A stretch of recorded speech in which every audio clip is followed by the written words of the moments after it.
do you have a good guitar? Who wrote this?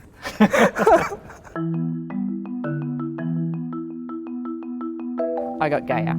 Hard to believe, I know. I think that happened to all of us. I guess there's things that didn't change. What changed?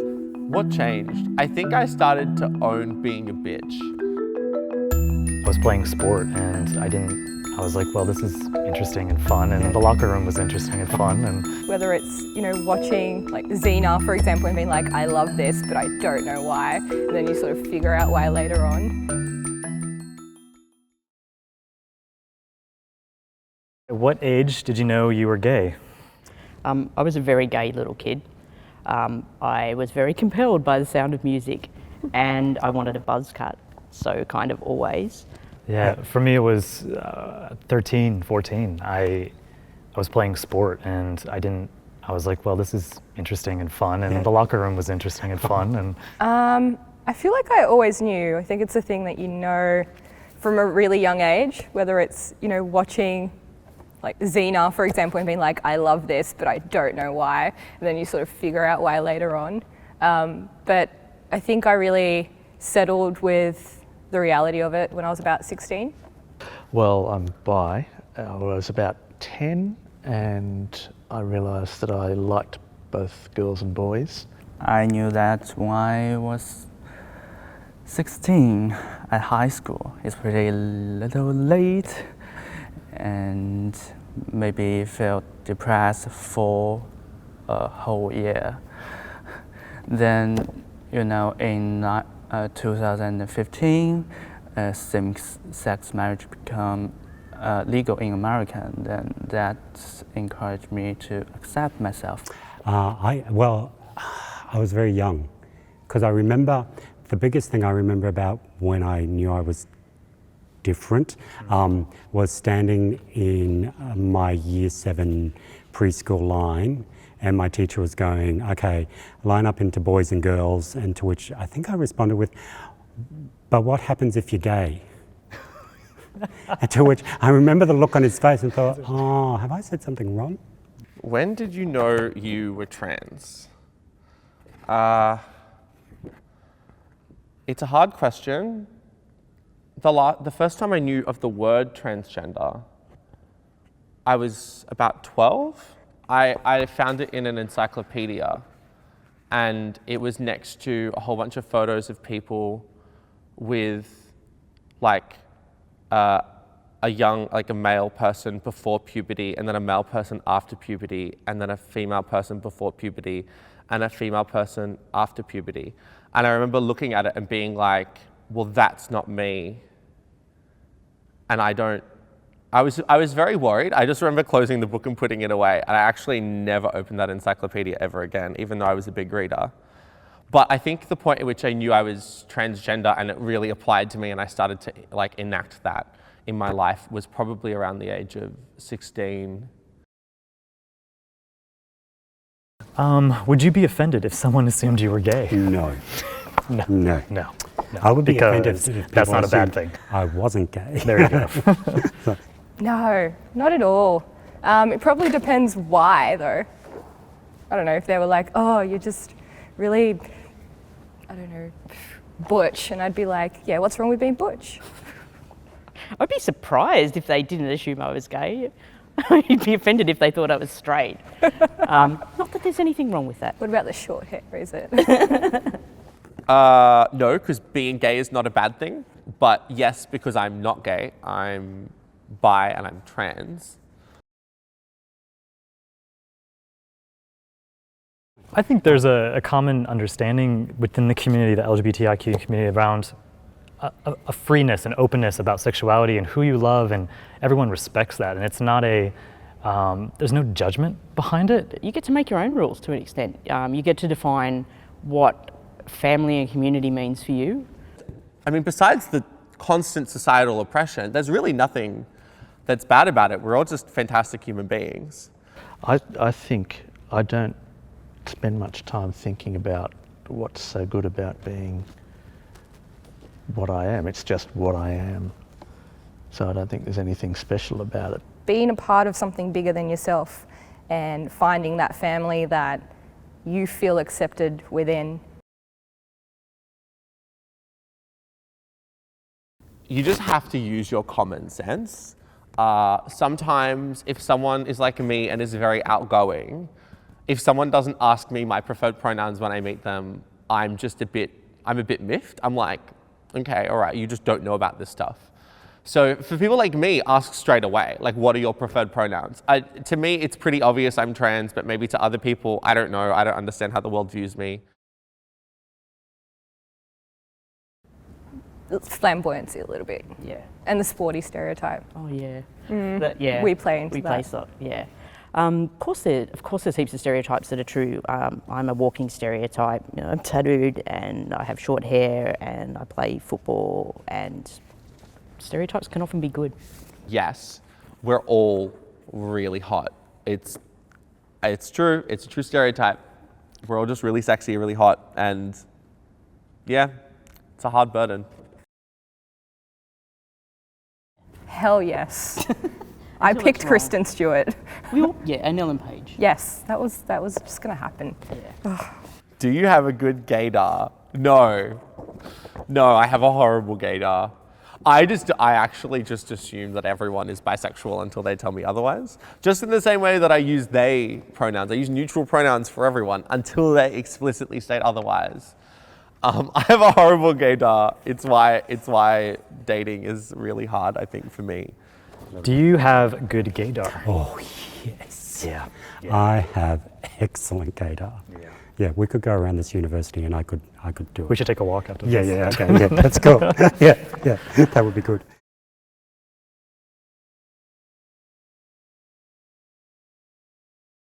Well, I guess people get to define who they are. I mean, I get to define who I am. Everyone should get to define who they are. Labels are useful, but they're not all-encompassing. And some people identify as multiple versions of these different terms. Some people identify outside of them. They don't all just refer to same-sex relationships. If you're queer, sometimes it might be a same-sex relationship, sometimes it might not. Sometimes you might be involved in a relationship with a non-binary person. It's all sorts of stuff. I don't have a very clear identification about the queer. Well, that's the beauty about the term queer. It can mean almost anything you want it to mean. It's what it means for you as the individual, I think. See, personally, I love queer. I love being queer, only because I think queer was such a derogatory term for a long time, and reclaiming that it's quite empowering. I hate opening mail that says Mr. I don't mind MX. I have a lot of friends that use MX. And I have a friend that actually was the first person to have it used at the University of Sydney, so shout out to Robin. They were one of the first people to kind of bring it up, and we looked at the university criteria, and they didn't have a gender neutral pronoun, but you could have your pronoun as king. And I remember just thinking about and asking it to kind of like the administration, do we have more kings here than we have like gender neutral people? And they just looked at me and they were like, yeah, okay, we get it. There's a little bit of a problem. And they fixed it like in a few weeks, and that's how MX came to be a title at the University of Sydney. How did you choose your trans name? Okay, so this one's really easy. So most trans people don't say the name that they were given when they were born, because it doesn't really match up with their identity. But the name that I was given when I was born was Andrew. And in Italian, Andrew translates to Andrea. And so with my family, quite often my nonna or my funny nonna or relatives, zias, would call me Andrea. And I realized that it was very comfortable to be called that, even though I guess in Italian culture, it is like a masculine name. In the rest of the world, it's a feminine name. And also, I just don't think names have genders. Like you can just call yourself whatever you want. The best part about coming out was probably the relationship with my mom. Yeah.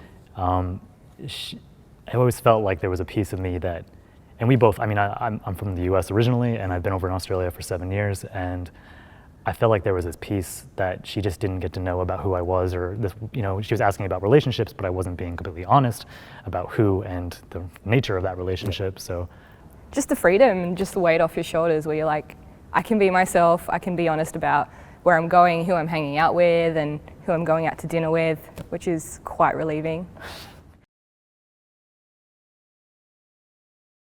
So I'm on hormone replacement therapy, and that's because of the support that I was given to people on campus.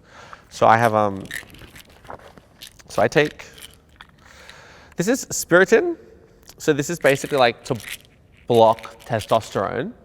And this is Sendrina. So this is effectively like to replace the blocked hormone. So like estrogen, which is an umbrella term.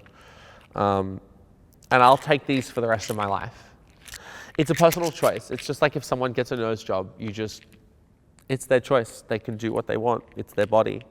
But I think it's actually a step further for that for me, because my hormones are helping me to love my body. After you came out, did anything change about the way you express yourself? Clothing, behaviours, mannerisms? I got gayer. Hard to believe, I know. I think that happened to all of us. I went from having really, really long hair and manicured nails to having very, very short hair and playing a lot of football. So There is the coming out haircut there. I mean, that is a cliche that's a bit true. There were all these stereotypes about women that I then had society enforce on me, like I should speak less or take up less space. And I think I've reacted the opposite. I think I've been like, well, hang on, there's no reason why I shouldn't have as much space as I did pre-transition. And so I make sure that I don't soften my voice. I think I started to own being a bitch. I think a lot of people excused my behavior when I was a guy, when they viewed me as a guy, and that now that I do those exact same things, like tell jokes or like say like sassy things, now it's like bitchy. So now I just own that. So now I'm just like, I'm a bitch. And now I'm a lot better at makeup. personally, probably not too much changed. I know I became much more active in the community, and I guess expression of equal rights and marriage equality that became a huge focus of my life, still is here in Australia. For me, the worst stereotype about queer people is that awful homophobic one of queer people as predatory. Glitter. Love glitter. That's the worst stereotype? Oh my God, you bad gay. I don't know. I think conservative people have this view that queer people are these, I don't know, scary people that, you know, do bad things. And I've never met someone who identifies as queer or LGBTIQ, whichever term you're more comfortable with, that isn't really just down to earth and kind and friendly, and at the end of the day just wants to be who they are and wants to be accepted for who they are. Or a banshee. Like, I just can't believe that people would compare people to kind of like mythical creatures that humanity is scared of and wants to kill. What was the hardest part about coming out? What was the hardest part for you? The hardest. It's hard to tell my parents I'm gay because their traditional value is not very supportive for this stuff.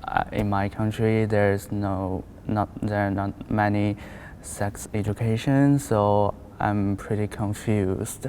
The hardest part is overcoming the fear that you'll be rejected, because I think that that's at the heart of everyone's concern about coming out. The fear. It's the one thing that holds you back, is the fear of rejection and criticism. What was the hardest part about coming out? Not being able to choose my own path. Yeah, it's 100%. If I was able to choose my own path, I don't know. It kind of makes me a bit emotional that I didn't get to. the resetting of expectations for some people. Yeah.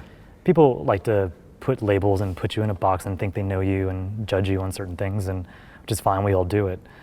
But to then, this is something that some people take very seriously and they approve or they don't approve, and then to finally say, oh, I'm just kidding, I'm gay or I'm bi or I'm whatever. And then I go, oh, but that's not, but you don't fit this picture that I had of you. I used to exclusively use gender-neutral toilets because of an incident of being assaulted in a men's bathroom, and then the next day immediately being like struck with a handbag in a women's bathroom. And now I just make sure that I use women's bathrooms and I stay like safe. But the onus shouldn't really be on me. The onus should be on people to not strike me with handbags or not like corner me in a cubicle. Are there any aspects of the LGBTIQ activism that annoy you? Oh, hell. I hate when people make everything about identity. I want people to realize that you can support LGBTIQ people by campaigning and supporting higher education initiatives that mean that more students can get involved. Healthcare is a huge one. If our healthcare is improved, then every single person who's LGBTIQ will have a better healthcare of life. Welfare is, I think, the issue that people from our community should be campaigning on. And instead, people make it about like silly identity stuff. Like, it's not silly, it's just not, if identity is at the center of your politics, then you failed, because there's so much more in the world that is relevant. I want to see more queer people out there fighting for things that help everyone. No. No, actually, not at all. No. It's, as long as it's coming from a place of love and inclusiveness, then I have no problem with any of it. Yeah. Sometimes I see things that people do and I roll my eyes, but I think that's because I personally wouldn't do them. And because there's such a multiplicity of views within the community, you know, we're not just this homogenous group that all wants one thing. We're actually really, really diverse and have a lot of different opinions. We don't deserve rights because we're good or well-behaved or hardworking. We deserve them because we're people. Yeah. Like, simply, yeah. It's kind of weird transitioning because I don't know whether I should be interested in guys or girls. And I was bisexual before I transitioned, so I guess I'm still bisexual now. But it's weird because a lot of girls don't want to sleep with a girl with a dick, and a lot of guys don't want to sleep with a girl with a dick. So, and sometimes there are people who like go on a date with me and think that like, oh, I've been on a date with a trans woman, like, am I gay now? That's weird. Do you hit on straight girls? No. I don't even know. Well, you've got a good gaydar, so you must be okay. I do, and usually I'm like, no, but start a conversation with anyone, really. When you think you are ready, you can do this, but if you still are not comfortable about this whole thing and choose to stay in the closet, I want to say you should take care of yourself, because in the closet you may feel depressed and isolated. That one's tough because there could be a lot of reasons why that person's nervous. It could be, your parents aren't supportive, or it could be you're deathly afraid of, maybe your identity might change, or, religion could play a factor into that as well. Maybe you won't be accepted by that group. See, I think coming out is like baking a cake. Mm-hmm.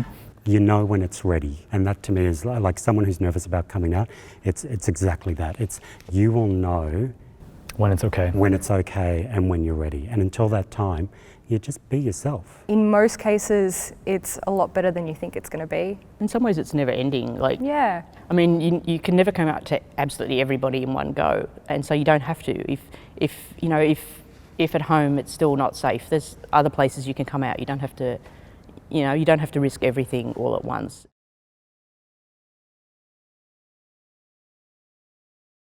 There's the Queer Collective, so I'm one of the queer officers this year, and if you want to join, you can just search for us on Facebook, or if you just search USyd Queer in Google, you'll find us through the SRC website. There's the SRC, it's very queer, even though it's not explicitly queer. The Ally Network, I've been on the Ally Network for like over a year now, and it's been absolutely phenomenal. It's probably the place where I feel like the most change has happened in the university over the past 2 years. Shades is like the queer party group on campus through the USU. Yeah, there's so many amazing groups.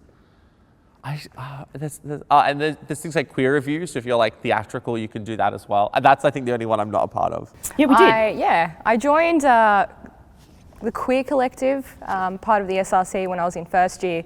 I ended up being a queer officer in my second year at the university, and that was... Did you get a glitter badge? Oh, I didn't get a glitter badge. Is that a thing? We should get a rainbow sash. I really think we should. Keep that in mind for next time. It was a real big learning curve. We also have this thing called queer collaborations as part of that.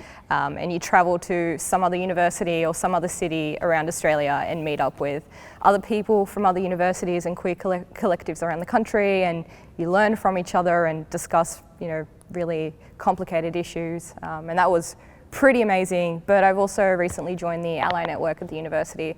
And it's quite amazing to get to meet people from all over the place, because Sydney Uni is a huge place, both staff and students, and connect. Hi, my name is Kim. I work as a member of the professional staff here at the University of Sydney, and I'm also a PhD candidate. Hi, I'm Elle. I am both staff and student at the University of Sydney, and I'm studying a Masters of Strategic Public Relations. Hi, I'm Jen. I work at the uni. Hi, I'm Chao Junxu. I'm a student at the University of Sydney. My name is Andrea Zephyr, and I am a social work arts student at the University of Sydney. Hi, my name's Noah Stewart, and I'm a staff here at the University of Sydney. My name is Mark Smith, and I'm also a staff member here at the University of Sydney.